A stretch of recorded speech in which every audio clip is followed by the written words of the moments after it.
No one ever thinks about the process of buying bread from a store because it's so simple. You go to the store, pick up the bread you want, head to the checkout, and pay with cash or card. Easy peasy. It doesn't matter if you're in San Francisco, Denver, Chicago, or New York. It doesn't matter if you go to Safeway, Whole Foods, Trader Joe's, or Aldi. It doesn't matter if you buy sourdough, whole wheat, white, or rye. The process to buy is the same. And this universal understanding on how to pay is the same for eating at restaurants, paying for dry cleaning, or buying cat food. But how come this doesn't translate well to mass public transit? I mean, taking a cab is universal. You hail a cab, tell them where you need to go, and pay with cash or credit. Although, I have to admit, some cabs give you a hard time with a credit card, but the option is there. However, with mass public transit, how to pay is all over the place. It will differ by city, by type of mass transit, by age, time of day, and the orbit of Mars. The way I see it, from a user experience standpoint, there are two main hurdles to overcome taking public transit. The first is how to take it, meaning understanding the routes and schedules, and the second is how to pay for it. And out of these two, paying for transit should be an unnecessary hurdle. If you think about it, the United States is a capitalist society, so paying for things shouldn't be difficult. If anything, handing over your credit card should be the easiest thing to do. But for 3 reasons that I will talk about in this video, somehow paying for public transit is difficult. But there are solutions. So grab some popcorn and keep watching. But first, a word from our sponsor, Magic Spoon. Saturday mornings were the best times for me growing up. I got to enjoy Saturday morning cartoons and a giant bowl of cereal. Today, Magic Spoon has reinvented cereal to be wholesome, high in protein, with 0 sugar. Magic Spoon cereal is gluten-free and grain-free, with 13 to 14 grams of protein per serving. It's keto-friendly with 4 to 5 net carbs per serving. It has 0 sugar and no artificial colors or sweeteners. It's great when you're on the go and need something that's simple yet fueling. Smells like cotton candy. And they have a variety pack where you can get fruity, frosted, peanut butter, and cocoa. The smell of this reminds me of my childhood. Yep, definitely brings me back. Click the link in the description to grab a variety pack and try it today. And be sure to use the promo code URBAN at checkout to get $5 off any order. Or go to magicspoon.com/urban. And Magic Spoon is so confident in their product, it's backed by 100% happiness guarantee. So if you don't like it for any reason, they'll refund your money, no questions asked. So click the link below or scan the QR code on the screen and use the code URBAN for $5 off. Or go to magicspoon.com/urban to save $5 today. Thank you, Magic Spoon, for sponsoring today's video. There are times where figuring out what type of ticket to get can have the most friction to public transit. And if you're like me, you probably want to get the best deal. I hate overpaying for anything, and that's why I like to take my time and look at all my options. I'd like to share my experience of paying for transit at Montreal Airport because there were 12 options to choose from. And it looks like this list is for Zone A. I don't even know about Zone B. Not to mention, some tickets include the airport bus and some don't. On top of trying to figure out what type of ticket to get and trying to calculate how many times I might take public transit during my stay, I had to wait almost an hour in line just to get to the ticket machine. Because not only were there not enough machines to accommodate the amount of people at the airport, people were as confused as I was, and everybody was holding up the line whenever they got to the ticket machine. Luckily, someone came to greet me and told me what ticket I should get because they're more familiar with the transit situation in Montreal.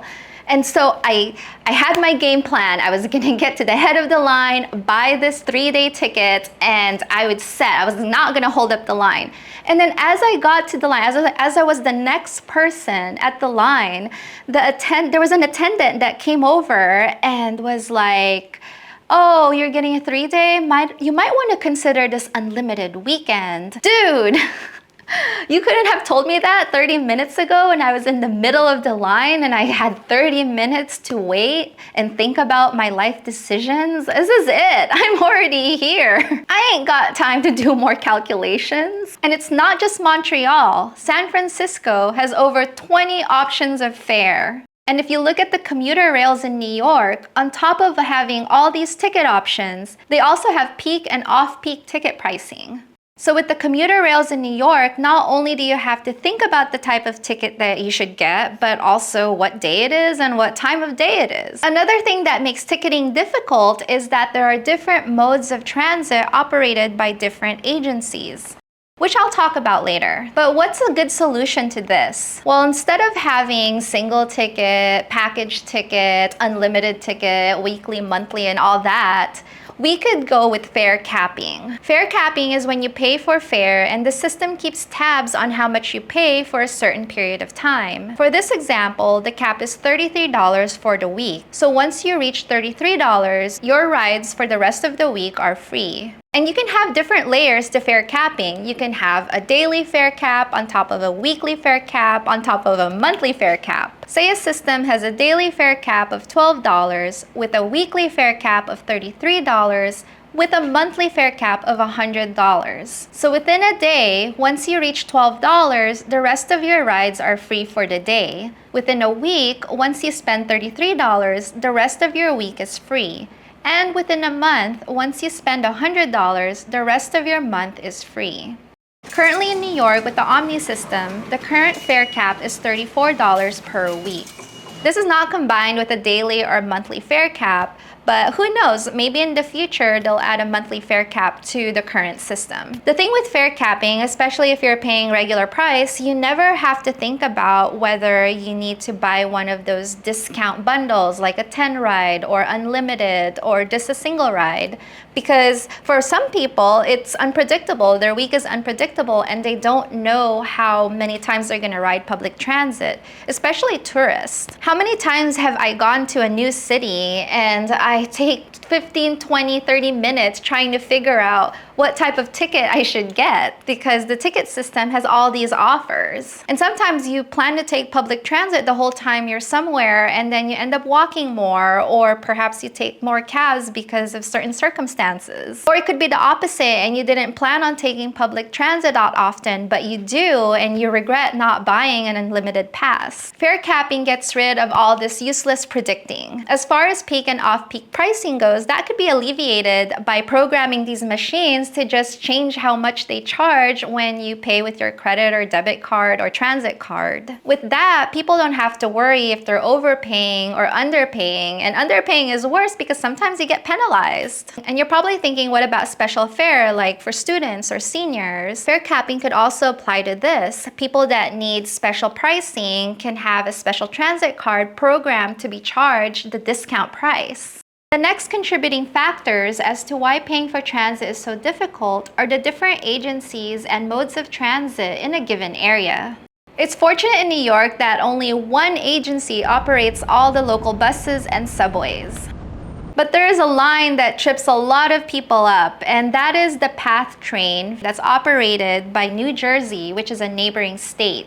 Let's rewind a little bit. So New York has the Metro card that can be loaded with unlimited rides in dollar amounts. The unlimited can be used on all the local New York buses and subways. The PATH train from New Jersey happens to run along Midtown Manhattan in New York and happens to accept the Metro card as a method of payment, but it does not accept the unlimited ride value. It just accepts the dollar amount. So this confuses a lot of people because they've been paying for the buses and subways with an unlimited Metro card, and then they get to the PATH train and suddenly this form of payment does not work. And a lot of people can't tell the difference between the PATH and the subway because they're both underground, and if they're not rail fans, a train is a train. The Metro card is a mess, and if you're curious as to how messy it is, check out this video. I can totally see why they want to retire this card. Interestingly, I came across this recent tweet. Can you believe how many transit agencies are operating in the Bay Area of San Francisco? And each of these transit agencies could possibly have more than one mode of transit that they're operating. For example, a transit agency could have trains and buses and ferries, and maybe each one would have their own ticketing system. And this area is not very large. From San Jose to San Francisco is about 50 miles.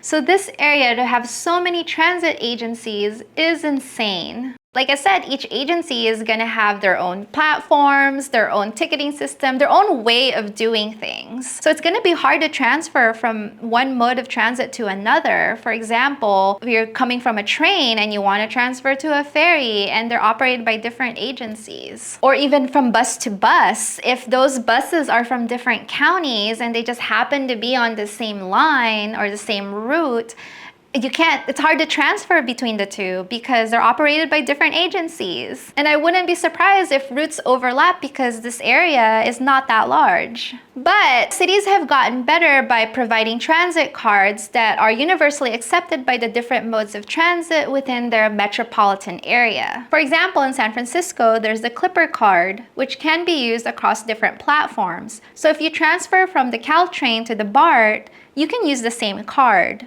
But what if, just what if, there's a universal mode of payment that can be used across all cities, across all transit lines, the way that you can pay for bread across all cities, across all grocery stores? I'm talking about card payment here. What if you attach a credit or debit card reader on every bus, train, ferry, trolley, tram, heck, even the pedicabs? That way you can transfer from one to the other without thinking about buying a different ticket just because you're crossing city boundaries or changing to a different transit agency. Again, just like the bread analogy, where payment is universal across all cities and stores. Paying with a credit or debit card is called an open loop payment system. And I do plan to make another video that talks more about open and closed loop payment systems.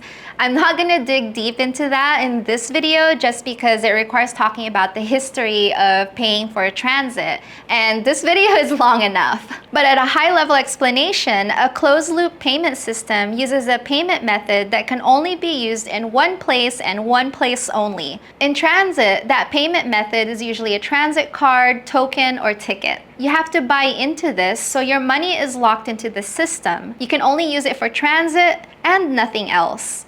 An open loop payment system skips all this because you can pay directly with a universally accepted form of payment like cash, debit, or credit. It's open because not only can you pay for transit, you can also pay for that bread and most things really.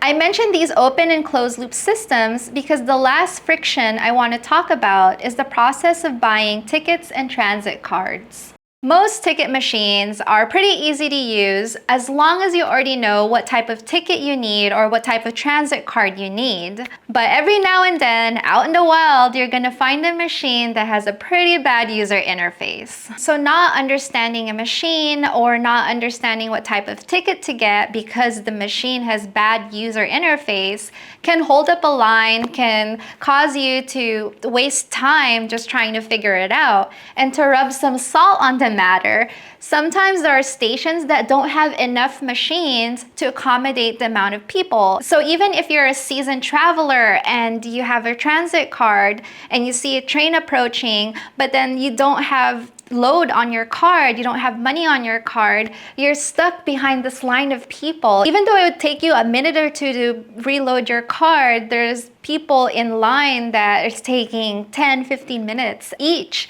because they can't figure out the machine. Again, this process of buying a ticket, in my opinion, is an unnecessary friction. If we stick to an open loop payment system, we can eliminate this lining up altogether. Of course, we still need a closed loop payment system because not everybody is going to have a credit or debit card. Some people still pay with cash. And those that have special fare, like students and seniors, they're going to have to use a transit card, which is a form of a closed loop payment system. If we can get the majority of people that pay regular fare into this open loop payment system so they don't have to line up at the machine, then that will diminish a lot of the traffic at these machines. The less friction and hurdles that we have when it comes to taking public transit, the more people are likely to use it. After all, that is the goal, to get more people to use public transit. So why aren't cities changing to an open loop payment system for all transit? Because overhauling payment infrastructure costs a lot of money and is a huge logistical endeavor. New York is struggling with that now. There were plans to phase out the MetroCard this year in favor of the new Omni system, which has an open loop payment capability along with fare capping. But as of late, plans to phase out the MetroCard have been halted because there are things that need to be ironed out with Omni.